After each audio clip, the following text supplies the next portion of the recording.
Hello everyone, welcome to this lecture on engineering physics. So इस lecture में basically हम क्या करेंगे ना, हम ईएम वेव निकालेंगे इन टर्म्स ऑफ ई। तो बेसिकली हमें ईएम वेव की इक्वेशन निकालनी है इन terms of E in free space. ठीक है, तो आइए स्टार्ट करते हैं। तो सबसे पहले देखो, हम स्टार्ट करेंगे इलेक्ट्रोमैग्नेटिक वेव इक्वेशन। हमें क्या निकालना है यहाँ पे, बेसिकली हमें इलेक्ट्रोमैग्नेटिक वेव इक्वेशन निकालनी है इन terms of E, that is electric field. So electromagnetic, आज का हमारा जो टॉपिक है वो है इलेक्ट्रोमैग्नेटिक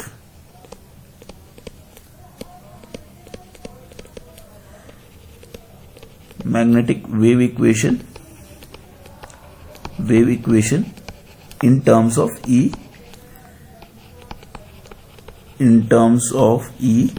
इन फ्री स्पेस। ठीक है, जब भी हम फ्री स्पेस की बात कर रहे हैं। ठीक है, electromagnetic wave equation in terms of E और फ्री स्पेस। ठीक है ना। तो देखो, अब यहां पे इसको हम दो पार्ट में डिवाइड कर लेते हैं। एक तो देखो यहां पे क्या क्या चीजें दी हुई है मुझे।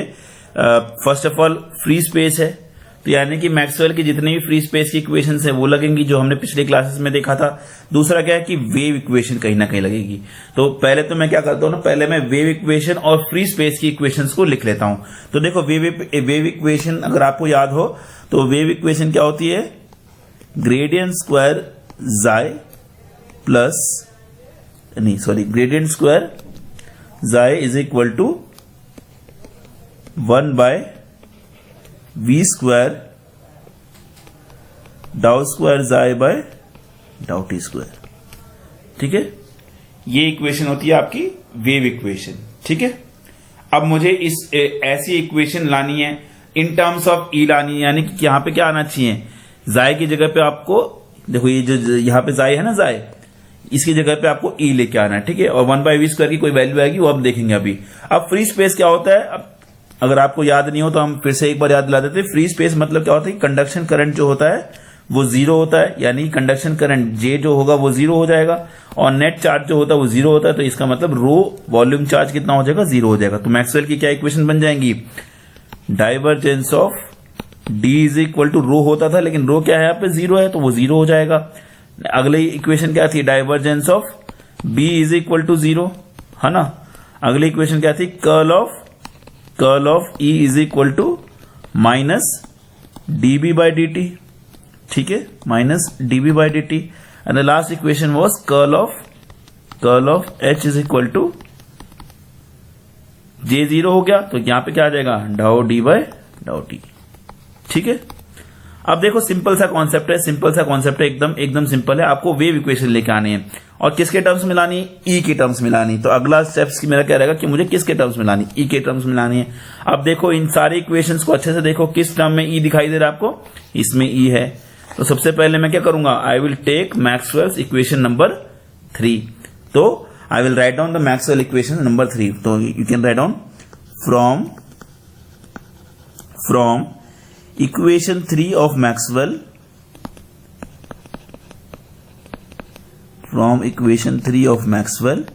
we have क्या लिख सकते हो आप,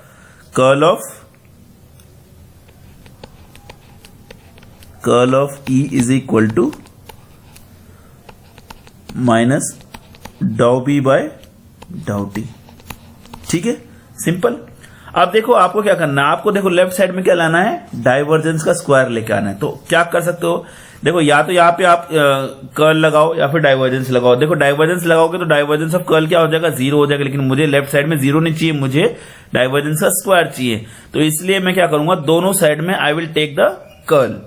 ठीक है, so taking curl on both sides,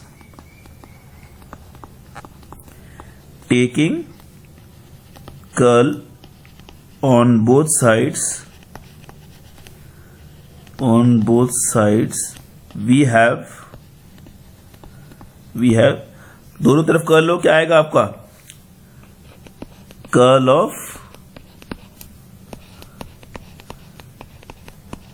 of E, ठीक है, is equal to minus dow by डाउ टी कर्ल ऑफ बी।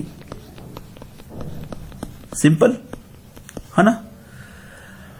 अब देखो, जब आपकी स्टार्टिंग क्लासेस में जब हमने बेसिक्स डिस्कस किए थे तो मैंने आपको 3 वेक्टर आइडेंटिटी बताई थी, जो कि पूरे इस चैप्टर में जितने भी डेरिवेशन है उसमें सिर्फ ये 3 वेक्टर आइडेंटिटी ही लगेगी। तो पहली वेक्टर आइडेंटिटी तो क्या थी, divergence of curl is equal to 0। अगली जो वेक्टर आइडेंटिटी थी वो इसी के ऊपर बेस्ड थी, तो कर्ल ऑफ ई। इसको हम किस तरह से लिख सकते हैं, you can write this as, how will you write, gradient of divergence of E, ठीक है, divergence of E minus gradient square E, है ना। इसको तो आप as it is, right side को तो आप एज इट इज लिख सकते हो, माइनस डाउ बाय डाउ टी कर्ल ऑफ बी। अब ध्यान से देखो, अगेन हम मैक्सवेल की इक्वेशंस का यूज कर सकते हैं इसमें, क्योंकि देखो मैक्सवेल की जो फर्स्ट इक्वेशन है फ्री स्पेस में, वो आपको क्या कहती है, क्या कहती है आपको फर्स्ट इक्वेशन, कि divergence of D is equal to 0, है ना। हमें यह भी मालूम है कि डी यहां पे क्या रिप्रेजेंट करता है, डी क्या रिप्रेजेंट करता है, इट रिप्रेजेंट्स डिस्प्लेसमेंट डेंसिटी। और डी को हम ई के टर्म्स में लिख सकते हैं कि नहीं लिख सकते, we can write D in terms of E as epsilon nought into E, right. तो अगर मैं इसको यहां पे सब्स्टिट्यूट करूंगा तो what I will get, divergence of epsilon not into capital E is equal to 0। जब एप्सिलॉन नॉट इस तरफ चला जाएगा तो 0 बाय एप्सिलॉन नॉट बन जाएगा, यानी कि I can get the equation as divergence of E is equal to 0, है ना। इसको हम एक बॉक्स में डाल लेते हैं, ठीक है, स्टेप को हम बॉक्स में डाल लेते हैं, ठीक है। अब इसी स्टेप्स को यूज करके आप इसकी वैल्यू को कहां सब्स्टिट्यूट करोगे, यहां पे सब्स्टिट्यूट करोगे, तो क्या आ जाएगा आपके पास में,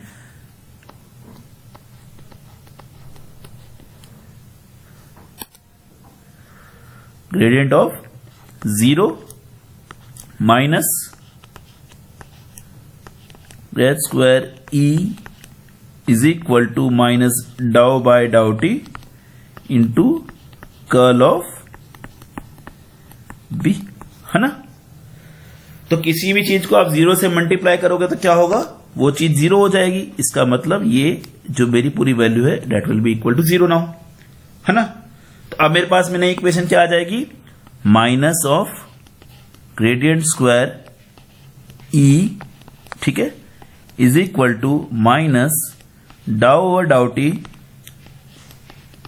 gradient cross curl of B, है ना, कर्ल ऑफ बी कह सकते हैं हम, ठीक है। अब देखो दोनों तरफ माइनस साइन है, तो minus minus sign will get cancel, correct. तो अब मेरे पास में इक्वेशन क्या आ जाएगी, divergence square E is equal to dow over dow t curl of B. तो देखो ध्यान से देखो, लेफ्ट साइड तो मुझे मिल गया ना। देखो वेव इक्वेशन क्या कह रही थी, डाइवर्जेंस स्क्वायर जाई आना चाहिए था, इन टर्म्स ऑफ क्या आना चाहिए, डाइवर्जेंस स्क्वायर ई। मुझे मिल गया कि नहीं मिल गया यहाँ पे डाइवर्जेंस स्क्वायर ई। अब मुझे किसी तरह से राइट साइड को डाउ स्क्वायर ई बाय डाउ टी स्क्वायर लाना है, यानी कि इसको अब आपको देखना है कि ग्रेडियंट क्रॉस बी है, सॉरी कर्ल ऑफ बी है आपका, कर्ल ऑफ बी को आप कैसे ई के फॉर्म में लिख सकते हो, ये हमें सोचना है, ठीक है ना। तो बहुत सिंपल है, आपने मैक्सवेल की देखो वापस से क्या याद करना है हमें, कि हम फ्री स्पेस के बारे में बात कर रहे हैं, और मैक्सवेल की फोर्थ इक्वेशन क्या कहती है फ्री स्पेस में, कि curl of B is equal to, curl of B is equal to, नहीं sorry, curl of H equal to होता है ना, curl of H is equal to minus डाउ डी ओवर,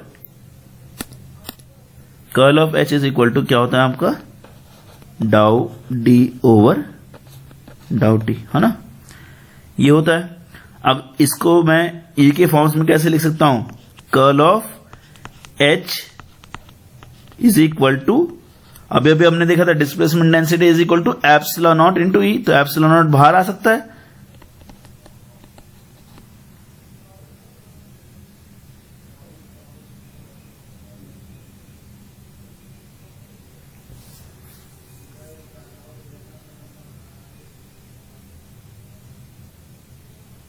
ठीक है, इसके बाहर डाउ बाय डाउ टी भी लगाना है, ठीक है, ये मत भूल जाना, बिकॉज ये हमने किसकी वैल्यू लिखी है, कर्ल ऑफ बी की वैल्यू लिखी है ना, तो इसकी जगह पे तो ये आ गया और ये तो था ही था बाहर, ठीक है, तो यहां पे एप्सिलॉन नॉट इंटू ई हो गया आपका, तो ये आ जाएगा आपका डाउ स्क्वायर डी ई बाय डाउ टी स्क्वायर। तो ध्यान से देखो, इस तरह से मिल गया, लेकिन इस इक्वेशन में देखो क्या है, it is curl of B, it's not curl of H. तो पहले तो मुझे कर्ल ऑफ एच में इसको, इस इक्वेशन को बदलना पड़ेगा। तो अभी के लिए तो मैं इसको बॉक्स में डाल देता हूं, है ना, इनको बॉक्स में डाल देते हैं अभी के लिए, ठीक है। अब मुझे ये लाने के लिए क्या करना पड़ेगा, पहले मुझे बी को एच के टर्म्स में लिखना पड़ेगा, ठीक है ना। बी को अगर आप एच के टर्म्स में लिखोगे तो कैसे लिखोगे, B is equal to mu not into H, या हम सबको पता है। अब इसको आप क्या करोगे, यहां पे सब्स्टिट्यूट करोगे, तो क्या आ जाएगी मेरे पास में नई इक्वेशन, बताओ मुझे। It will be divergence square E, ठीक है, is equal to mu naught को आप बाहर लिख सकते हो, you will get dou by डाउ t curl of H, curl of H, है ना। अब देखो इसके आगे के सारे स्टेप्स हमने इस बॉक्स में लिखे हुए हैं, है ना, तो इस बॉक्स को यूज करके आप क्या करोगे, इस इक्वेशन में आप सब कुछ सब्स्टिट्यूट कर दोगे, ठीक है। तो कर्ल ऑफ एच क्या आ रहा है यहां पे, एप्सिलॉन नॉट इंटू डाउ स्क्वायर ई बाय डाउ टी स्क्वायर। तो नई इक्वेशन क्या बन जाएगी मेरी,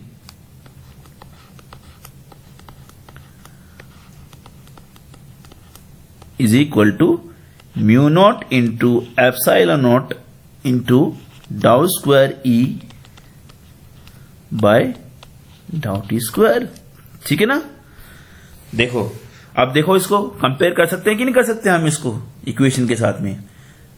ये हमारी टर्म इन टर्म्स ऑफ ई हमारी इलेक्ट्रोमैग्नेटिक वेव इक्वेशन आ गई, क्योंकि नॉर्मल वेव इक्वेशन क्या होती है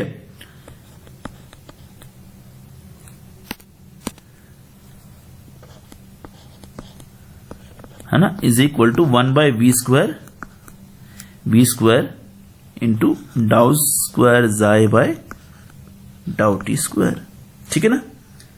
सो अब हम क्या कर सकते हैं ना, अब हम इसको कंपेयर कर सकते हैं, इन दो इक्वेशंस को हम कंपेयर करेंगे तो हमें क्या मिलेगा कि यहां पे जाए की जगह पे यहां पे ई है ना, और 1 बाय वी स्क्वायर की जगह पे यहां पे क्या है, mu naught into E not epsilon nought है। तो इससे क्या कैलकुलेट कर सकता हूं, क्योंकि वी यहां पे मेरी वेलोसिटी, तो मैं जो इलेक्ट्रोमैग्नेटिक वेव है उसकी वेलोसिटी कैलकुलेट कर सकता हूं, नहीं कर सकता। तो कैसे कैलकुलेट करेंगे, तो हम क्या करेंगे, 1 by v square is equal to mu not into epsilon nought लिख देंगे, है ना, क्योंकि अगर एग्जाम में तो एक क्वेश्चन ये आ सकता है कि write the electromagnetic wave equation in the form of E, वहां तक अगर पूछा तो यहां तक आप लिख दोगे, दैट्स मोर देन एनफ। और अगर ये पूछा कि find the speed of this electromagnetic wave, तो हम कैसे करेंगे, we will compare this equation with the wave equation. तो उससे क्या आ जाएगा, 1 by v square is equal to mu not into epsilon nought, ठीक है। अब इससे अगर मैं वेलोसिटी कैलकुलेट करूंगा तो क्या आएगा, 1 by root of mu not into epsilon nought, है ना। अब देखो, अगर आपको बिना कैलसी यूज किए इसे सॉल्व करना है तो हम कैसे सॉल्व करेंगे। देखो आपने सबने लोअर क्लासेस में पढ़ा होगा कि म्यू नॉट की वैल्यू तो सिंपल है, that is 4 pi into 10 to the power of -7, लेकिन एप्सिलॉन नॉट कुछ होता है 8.854, बहुत बड़ी वैल्यू होती है, तो उसको तो हम यहां पे नहीं यूज करेंगे। हम एक सिंपल सा मेथड यूज करेंगे। हम क्या करेंगे ना, हम ऊपर भी रूट ऑफ 4 पाई से मल्टीप्लाई कर देंगे और नीचे भी रूट ऑफ 4 पाई से मल्टीप्लाई कर देंगे, ठीक है। क्योंकि देखो आपको याद होगा लोअर क्लासेस में आपने पढ़ा होगा कि 1 बाय 4 पाई एप्सिलॉन नॉट की वैल्यू कितनी होती है, 9 into 10 to the power of 9, है ना, ठीक है। अब हम इन वैल्यूज को, इसको मैं बॉक्स में डाल लेता हूं एक बार, ठीक है। इन वैल्यूज को हम इस इक्वेशन में सब्स्टिट्यूट करेंगे। कैसे करेंगे, आई करते हैं।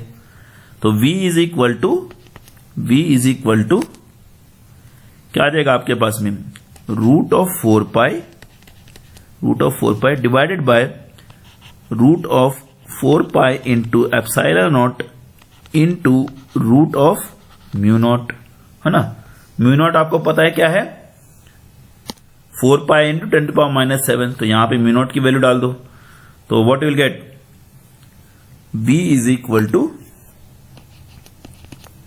Root of 4 pi divided by root of 4 pi epsilon nought, है ना, यहां पे आ जाएगा आपका root of 4 pi into 10 to the power of minus 7, है ना। तो अब इसको हम कैसे कर सकते हैं, अब देखो ये 4 पाई और ये रूट 4 पाई कैंसिल हो सकता है। अब आपको पता है 1 बाय 4 पाई एप्सिलॉन नॉट कितना है, 9 into 10 to the power of 9, और इसके अंडर रूट है, तो बेसिकली हम किस तरह से लिख सकते हैं, v is equal to 9 into 10 to the power of 9 का अंडर रूट, है ना, divided by under root of 10 to the power of minus 7, है ना। अब 10 to the power of minus 7 ऊपर चला जाएगा तो 10 to the power of plus 7 हो जाएगा, तो v is equal to root of 9 into 10 to the power of 16, है ना। अब ध्यान से देखो, अगर मैं 9 का रूट करता हूं तो क्या मिलता है मुझे 3, और into 10 to the power of 16 raise to 1/2 कितना होता है, 10 टू द पावर ऑफ 8। तो ये वेलोसिटी मेरी आ रही है, और जो कि आपको पता है कि is a velocity of light, है ना। तो हम बेसिकली ये भी कह सकते हैं इससे कि light is an electromagnetic wave, ठीक है। तो इलेक्ट्रोमैग्नेटिक वेव से जो वेलोसिटी आ रही है वो मेरी कितनी आ रही है, 3 into 10 to the power of 8 metre पर second, that is speed of light, है ना, ठीक है। तो इस लेक्चर के लिए इतना ही।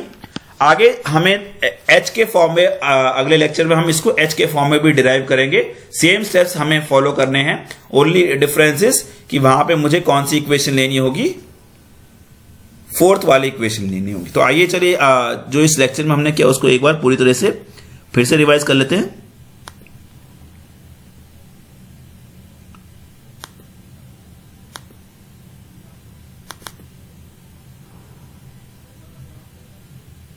हाँ, तो देखो स्टार्टिंग से हमने कैसे किया था कि as we have studied in previous lectures में हमने देखा था कि electromagnetic wave equation free space में कैसे दी, क्योंकि फ्री स्पेस में क्या होता है, conduction current is 0, charge is 0, therefore volume charge will be 0 and density will be 0, current density will be 0, यानी कि J 0 हो जाएगा और रो 0 हो जाएगा। तो मेरी इक्वेशन आ जाएगी divergence of D is equal to 0, divergence of B is equal to 0 and curl of A is equal to minus dB by dt, curl of H is equal to dow D by dow T। तो जैसा कि हम जानते हैं कि wave equation क्या होती है, ग्रेड स्क्वायर जाई is equal to 1 by v square डाउ स्क्वायर जाई बाई डाउ टी स्क्वायर, ठीक है। तो मैक्सवेल की इक्वेशन इलेक्ट्रोमैग्नेटिक वेव बनाने के लिए हम जब मैक्सवेल की इक्वेशन कौन सी यूज करेंगे, यहाँ पे थर्ड इक्वेशन यूज करेंगे, क्योंकि वहां पे ही E यूज हो रहा है, इसलिए curl of A is equal to minus dow B by डाउ टी, ठीक है ना। तो अब क्या करेंगे, हम दोनों तरफ कर्ल ले लेंगे, तो curl of E is equal to minus डाउ बाई डाउ t into curl of B। अब हमें वेक्टर आइडेंटिटी से पता है कि grad of divergence of E minus grad square E is equal to minus डाउ बाई डी टी, मतलब ये वेक्टर आइडेंटिटी से हमने इसको एक्सपैंड कर लिया। अब जैसा कि आप लोग जानते हो फर्स्ट मैक्सवेल इक्वेशन क्या कहती है, divergence of D is equal to 0, वहां पे D क्या है, मेरी डिस्प्लेसमेंट डेंसिटी। तो डिस्प्लेसमेंट डेंसिटी को आप कैसे लिख सकते हो, एप्सिलॉन नॉट इनटू E, है ना। तो इसका मतलब अगर मैं एप्सिलॉन नॉट को उस साइड ले जाऊं तो क्या हो जाएगा, divergence of E will be equal to 0, है ना। तो अब इक्वेशन 3 क्या बन जाएगी, 0 minus grad square E is equal to minus mu not into B को आप कैसे ओपन कर सकते हो, म्यू नॉट इंटू H लिख सकते हो, तो माइनस म्यू नॉट इंटू डाउ बाई डाउ टी कर्ल ऑफ H। अब इसकी फोर्थ इक्वेशन हम सब्स्टिट्यूट कर देंगे, curl of H is equal to minus डाउ डी बाई डाउ टी, तो डाउ ऑफ डाउ टी डाउ डी बाई डाउ टी आ जाएगा मेरा। और अगेन मुझे पता है D is equal to epsilon not into E, तो therefore what you will get, grad square A is equal to mu naught epsilon not into डाउ स्क्वायर E बाई डाउ टी स्क्वायर। इसको जब हम जनरल इक्वेशन से compare करेंगे तो हमें क्या मिलेगा, 1 by v square is equal to mu not into epsilon naught and mu is equal to 1 by root of mu not into epsilon naught, जिससे मेरी v की वैल्यू कितनी आएगी, 3 into 10 to the power of 8 metre पर second, जो कि मेरी क्या है, स्पीड ऑफ लाइट, है ना। तो इस लेक्चर के लिए इतना ही। Thank you very